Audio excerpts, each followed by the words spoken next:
बिस्मिल्लाहिर्रहमानिर्रहीम। अस्सलाम वालेकुम। आप कैसर खान यूट्यूब चैनल देख रहे हैं। हर बुराई का अंजाम होता है, कभी भी बुराई मुसलसल चल नहीं सकती। और जो कुछ बांग्लादेश में हुआ है, अक्लमंदों के लिए उसमें निशानियां छुपी हुई हैं। अगर वो देखें कि जब आवाम की ताकतों को ललकारता है, जब ये कहता है कि ये आवाम नहीं है, ये दहशतगर्द है, इन लोगों को कुचल दिया जाए, ऑर्डर मिलता है कुचल दिया जाए, तो वो आवाम कहती है कि अगर आप पे हिम्मत है तो कुचल के दिखा दीजिए। अगर टकराव होता है कातिल हसीना का, जो 20 साल से हुकूमत कर रही थी बांग्लादेश के ऊपर, जिसने कोटा राज किया हुआ था, जिसने उन लोगों को जिन्होंने या उनकी फैमिलीज ने या उनकी आर्मी ने 1971 के अंदर पाकिस्तान और बांग्लादेश का बुनियाद रखी, अलग किया मशरकी मगरबी पाकिस्तान को, उन लोगों को कोटा अलाउ किया गया और आज तक उसको एंजॉय कर रहे थे। शेख मुजीबुर रहमान की बेटी शेख मुजीबुर रहमान का जिस तरीके से आज ये आप स्क्रीन पे देख रहे हैं, जिस तरीके से उस मुजस्मे को गिराया गया, जिस तरीके से उसके ऊपर हथौड़े मारे गए, जिस तरीके से उसको गिराया गया, ये भी एक हिस्ट्री है कि ये बांग्लादेश के मनाजिर हैं, ये बांग्लादेश के मनाजिर हैं। कातिल हसीना शेख हसीना का क्या हाल हुआ है, ये एक तारीखी मामला है। उसमें यह है कि बांग्लादेश में पुरतशद्दुद मुजाहरे हुए।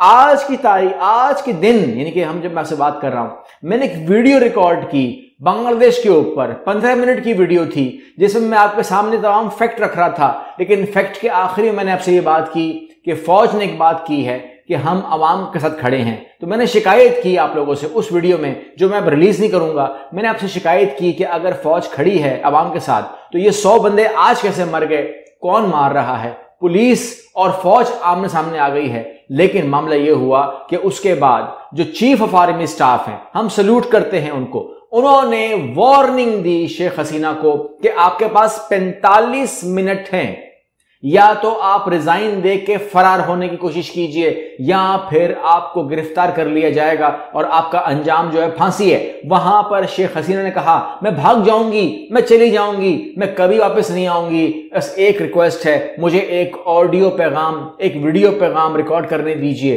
टीवी में मुझे एक मौका दे दीजिए, मुझे 15 मिनट बात करनी है आवाम से, अपना रिकॉर्ड मेंटेन करना है। लेकिन उसको फौज ने कहा कि आपके पास 45 मिनट हैं, जो मर्जी कीजिए, हेलीकॉप्टर मंगवाइए या व्हाटएवर, जो भी कीजिए, आपके पास 45 मिनट से ऊपर 1 घंटा या आधा मिनट भी नहीं देंगे आपको हम। शेख हसीना ने मूड देखा चीफ ऑफ आर्मी स्टाफ का, वो समझ गई कि मेरे पास अब 45 मिनट ही हैं। और आप स्क्रीन पर अगर देख लीजिएगा, आपके पास क्लिप आ जाएगा कि कैसे शेख हसीना ने हेलीकॉप्टर मंगवाया और अपने महल के अंदर उसकी गाड़ियां आई, गाड़ियों ने जरूरी सामान गाड़ी तक पहुंचाया। बिल्कुल श्रीलंका वाला माहौल था जब सदर भाग गए थे वहां से। गाड़ियां आई, हेलीकॉप्टर में सामान रखा, और अब जब मैं आपसे बात कर रहा हूं, शेख हसीना या कातिल हसीना जो है वो मुल्क से फरार हो गई और वो इस टाइम उतर गई है भारत के अंदर, और वहां से वो फिनलैंड जाने की तैयारी इस टाइम कर रही है।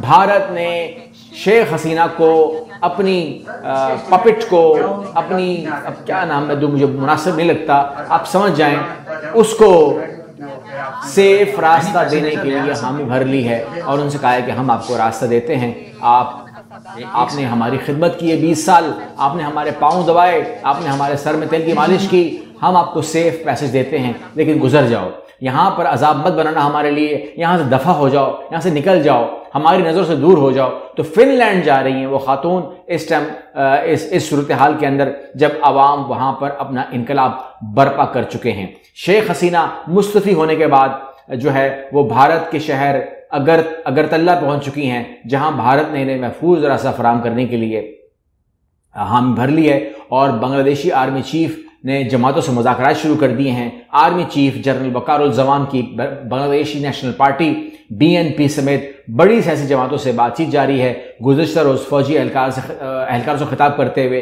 बांग्लादेश के chief of army staff general Waqarul Zaman ने कहा था कि फौज हमेशा अवाम के साथ खड़ी है और खड़ी रहेगी, जबकि उसको कहा था शेख हसीना ने कि मैं तुमको हुक्म देती हूं कि अवाम को कुचल दिया जाए। ये अवाम नहीं है, ये टेररिस्ट हैं, ये दहशतगर्द है, कुचल दिया जाए। मगर फौज ने कहा किसे कुचलूं?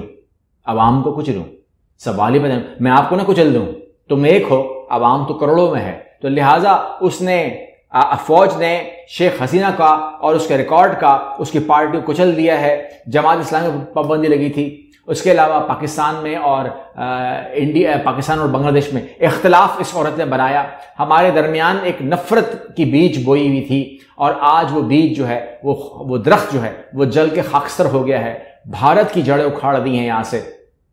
اور یہ تمام چیزیں جو ہیں اس کا اگر کریڈٹ جاتا ہے، کہتے ہیں کہ اس وقت جب میں آپ سے بات کر رہا ہوں 4 لاکھ افراد جو ہے وہ سڑکوں پہ موجود ہیں، لوگوں نے شیخ حسینہ کی سرکاری رہائش گاہ میں گھس کر توڑ پھوڑ کی ہے، وہاں سے قیمتی سامان اٹھا کر لے گئے ہیں، اس کے محل پہ قبضہ ہو گیا ہے۔ اور میں نے آج پہلی بار شیخ حسینہ کا محل دیکھا، آج میں نے پہلی بار شیخ حسینہ کا محل اندر سے دیکھا، یعنی کہ سمجھ لیجئے کہ واقعی میں بادشاہ شرما جائے گا، بادشاہ شرما جائے گا جب آپ اس کا محل دیکھیں گے۔ اس میں کوئی شک نہیں ہے کہ ہمارے بادشاہوں کے بھی محل بڑے بڑے ہیں، لیکن شیخ حسینہ کا محل دیکھنا نصیب ہوا تو یقین جانیے وہاں پر سوچتا ہوں کہ بنگلہ دیشی عوام کس طریقے سے ریمیڈنس بھیجتی ہے، کس طریقے سے دکانوں کے اندر رہ کر بھی دکانیں چلاتی ہے۔ عرب ممالک میں، یورپ کے اندر، امریکہ میں بنگلہ دیشی عوام بہت محنت سے کام کرتی ہے، اور ان کی شیخ حسینہ قاتل حسینہ کا گھر تو دیکھیے، محل تو دیکھیے، راج تو دیکھیے، مزے تو دیکھیے، لیکن اب یہ عورت جو ہے یہ مفرور ہو چکی ہے، بھاگ چکی ہے، فرار ہو چکی ہے، اور بے شک اس نے فرار ہونا ہی تھا۔